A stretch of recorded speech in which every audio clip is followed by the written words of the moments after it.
This is an expensive endeavor, but it is worth it in the long run for the peace of mind.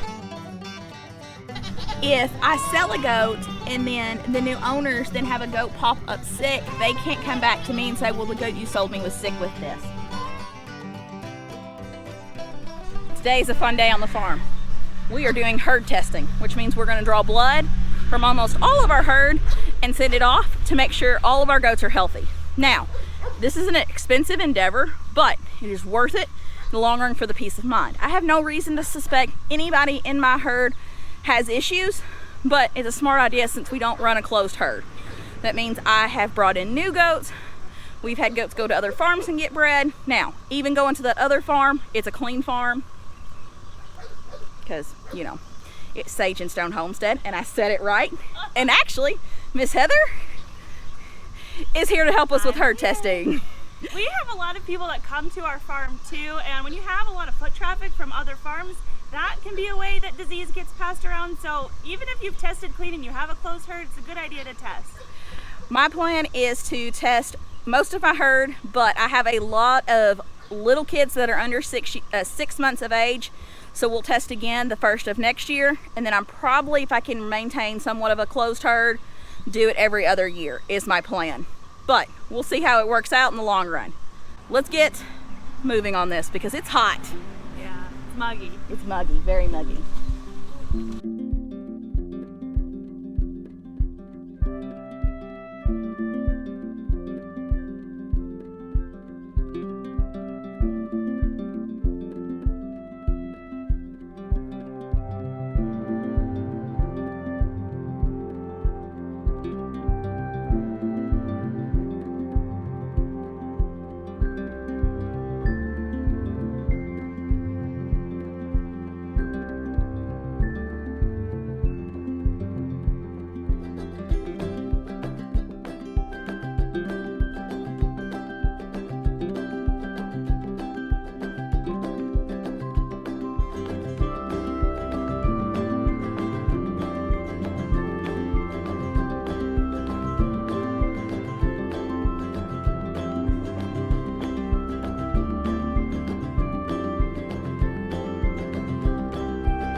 I don't know why I can film. I don't know why I think I can film in my goat pen. Because I just get mauled all over. So a couple weeks ago, we blood tested a lot of our adult goats on the farm. We were testing for 3 things. We were testing for Johnson's, CL, and CEA, which are 3 common goat diseases. Most commonly, they're passed between goats that are sharing close contact. If they're kidding, CL causes abscesses to grow, and if one of them bust, the pus can transfer it from goat to goat. And I'm not real sure how Johnson's is spread, but it's not good either way. Ideally, you run a closed herd. So you have no goats coming in onto your farm like a buck for breeding, and you have no goats leaving the farm. Now, obviously, if you're showing goats, that's not possible. You can't run a closed herd because your goats are coming in contact with other goats. We don't necessarily run a closed herd either because we've had goats go over to Heather's house to be bred. Now, I may not have to do that this breeding season. I'm not sure yet. I need to sit down and do some old-fashioned Punnett Square type stuff, kind of, to figure out all my breeding plans. But also, our testing this year was kind of weird in the fact that a lot of my goats are very young. I have a lot of kids this year that we were retaining. And you don't test kids unless they're 6 months or older. I also didn't test 2 of my goats that had recently been tested this year that came from another farm. So Dawn was tested right before I brought her home, and I didn't test Rosemary because she was at Heather's house at Sage and Stone Homestead when she tested a lot of her girls. Ma'am, back up. So she got tested over there just because we could practice on her more or less. So I knew those 2 girls were already negative. A lot of people would have went ahead and tested them just so they had that piece of paper that showed the goat's name, my name as the owner / breeder, listed as negative. I didn't do that this year, which is fine for what I'm doing here. I will test again next year, and I will test everyone. That includes my keepers that are young this year, and Rosemary and Dawn. So I did my testing a little different this year. In next year's, it will be a more complete test. It is an expensive investment to test all my goats. It is $20 a goat to test these guys, but it is worth it for the health of my herd. It's worth it to be able to have a goat and be, if I sell a goat and then someone comes to me, if I sell a goat and then the new owners then have a goat pop up sick, they can't come back to me and say, well, the goat you sold me was sick with this. My goats are clean. Now, if you're running a closed herd, a lot of people still test every year, even doing a closed herd, because stuff can come in on your shoes. I could track something in from Heather's house on my shoes when I'm there, because I am in her goat pens. You know, I could track something into my farm because I am in Heather's pens a lot, or at another farm that I visit at some point. Man, this goat always wants to be in my lap. Just for peace of mind purposes, it's good to go ahead and test even though you run a closed herd.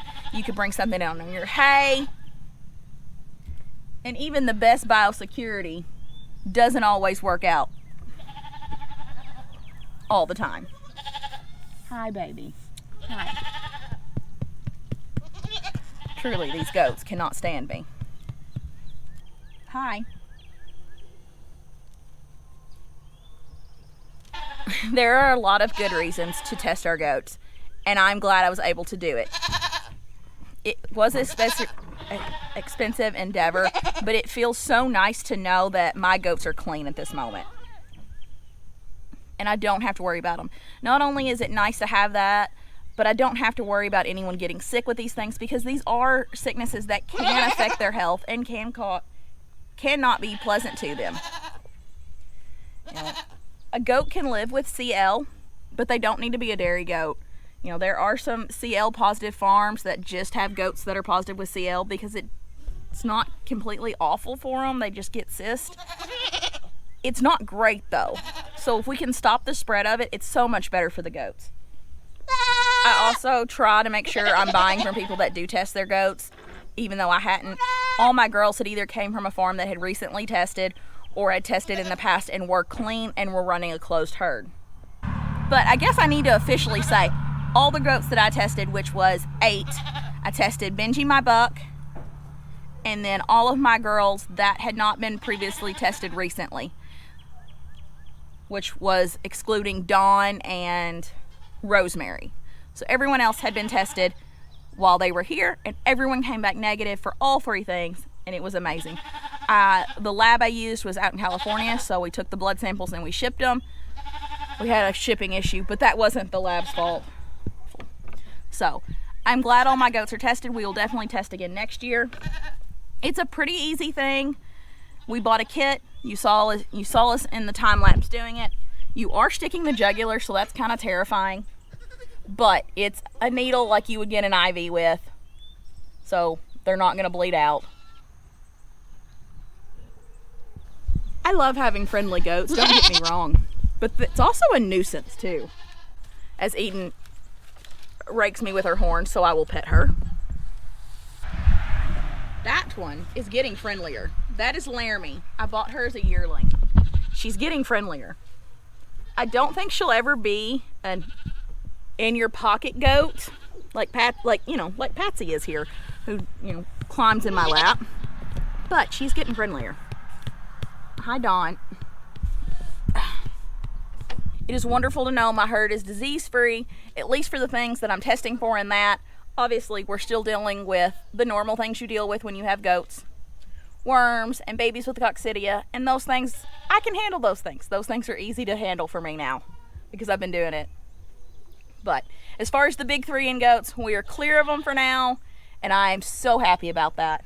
If you didn't watch our last video, go watch it and vote on what you want me to do for our next Let's Learn a New Skill video. But thank you for joining us, guys. I'm Megan, and we'll see you on the next video from the GWP Homestead. Bye, guys.